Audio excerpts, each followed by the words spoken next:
knowing when an opportunity is right and when more preparation is needed. Be patient in knowing the difference between when the opportunity is right and when more work needs to be done. Remain alert, even if opportunity doesn't come right away. Keep looking.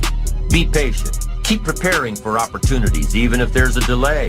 Even if things aren't going just the way you think they should. Keep your disappointments at bay. Be prepared. Always be prepared. Don't let impatience allow you to give up. Take the little setbacks in stride. Don't let small disappointments discourage you. Don't let the little successes delude you. Avoid the emotional roller coaster that will always disrupt your plan.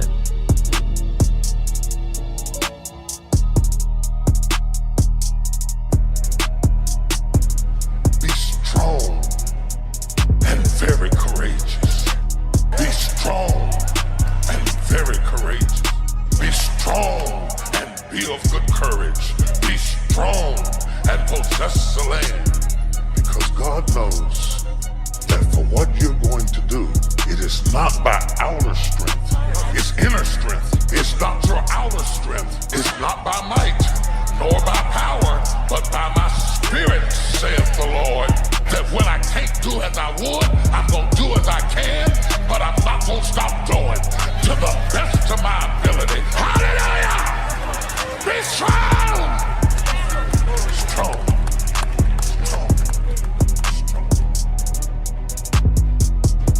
For somebody going through tough times, for somebody struggling just to keep your head above water, you're smiling just to keep from crying. You're doing the best you can, but you put one foot forward and two steps are made back. You're trying, but things don't seem to be quite working out the way you planned. You thought you'd be in a different place at this season in your life. You're doing everything right, but you're still suffering. Everything you imagine is a preview to a coming attraction. Once you understand that, it opens up a wide range of things and possibilities. And God puts your real life in your imagination. This is serious what I'm telling you. Don't you think it's nothing else.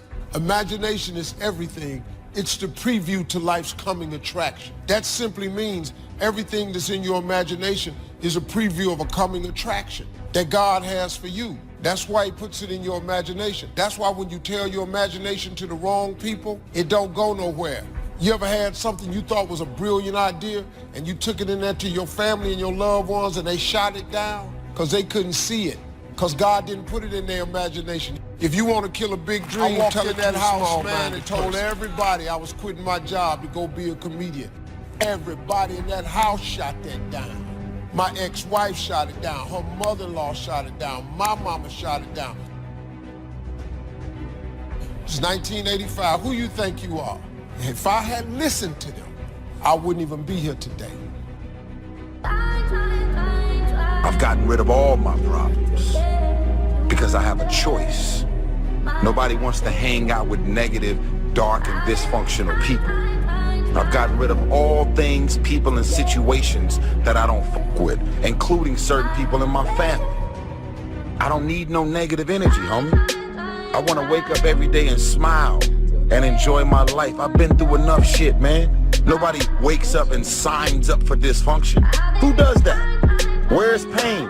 Where's dysfunction? Right there? Cool. Who does that?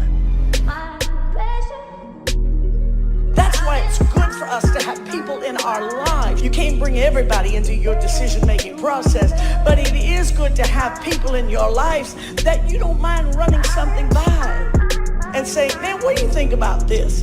A lot of times you're not going to want to hear what they say, but if it's somebody you trust, you ought to lean in and just listen a little bit more. What story do I want to tell later down the road? What story do I want to tell?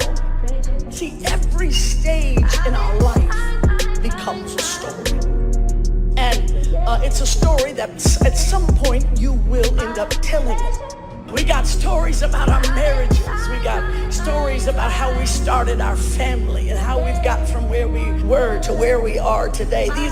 Those are all life events, and eventually those life events become a part of your life's story. And so we have to remember that the decisions that we make today will be a part of our life story tomorrow.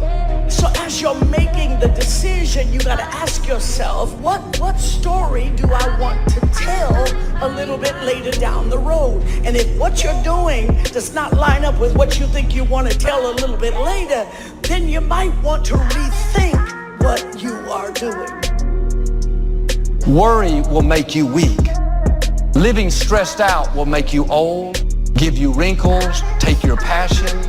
Being bitter, angry, resentful will shorten your life. Proverbs says a relaxed attitude lengthens life. You can be 80 years old and young at heart. Your spirit never ages. Good intentions are worthless. Worthless, folks. When are you going to fall out of love with good intentions? Good intentions are worthless unless they lead to good actions. Nobody ever had their life changed by somebody hoping, thinking. Good intentions are not enough. The younger generation quits, so not everybody. Most of this generation quits the second they get talked to. You did this wrong, or they get yelled at. It's so easy to be great nowadays because most people are weak. It's more important for us not only to embody that peace and feel it, but then to demonstrate it. And when we begin to demonstrate it, I think we give people permission to do the same. That means that we can't be preaching peace and then be stuck in traffic and, flipping people off or arguing with your coworker. You don't get to stand up for peace if you have conflict in your life. So when we start that self-contemplative process of looking within, and instead of judging someone or something, look to see if there's an aspect of ourselves within that person or within that situation that we may need to change. And if we're all doing that at the same time, something greater, a greater consciousness is going to emerge. And so I believe that it should never be about a person. It should be about principles. And when we stand up for principles, that creates community. Because you could be one belief or another belief, but if you're sharing the same principles, which are joy and freedom and cooperation and connection, that's what builds communities. This is a softened generation. So if you have any mental toughness, any ability, if you have any fraction of self-discipline, the ability to not want to do it but still do it. People have a hard thing understand. I hate to run. And what makes me so crazy, people go, well, why do you run if you hate it? What are you talking about? I don't want to take showers and eat either. I hate that too. That's life, man. It wasn't until I changed that mentality that I became somebody. I hated going to school, so guess what? I was dumb as shit. But if you can get through to doing things that you hate to do, on the other side is greatness. That's what people understand. By me running, I am callous in my mind. I'm not training for a race. I'm training for life. I'm training for the time when I get that 2 o'clock in the morning call that my mom is dead. I don't fall apart. I'm training my mind and my body and my spirit so it's all one, so I can handle what life is going to throw at me. Because the life I've lived, it throws a whole bunch at you. And if you're not physically and mentally prepared for that, you're just going to crumble and you're good for nobody. And believe me, you too will undoubtedly go through half a dozen different methods over the years.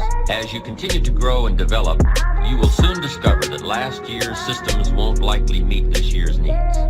You see, one of the keys to success is flexibility.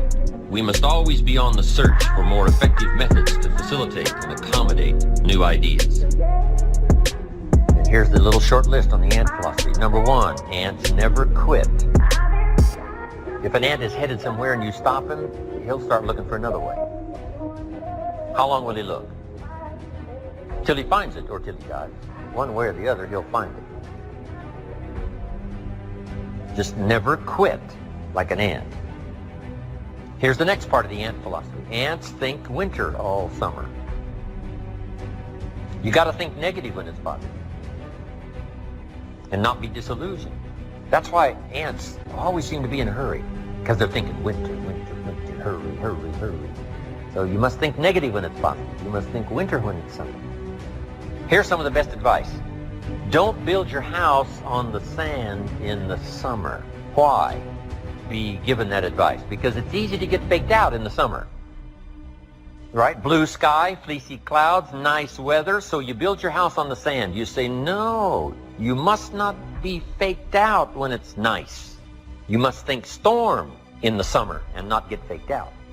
Now you'll look for a rock on which to build your house. Now you're going to be safe. So you can't think nice when it's nice. You've got to think storm when it's nice.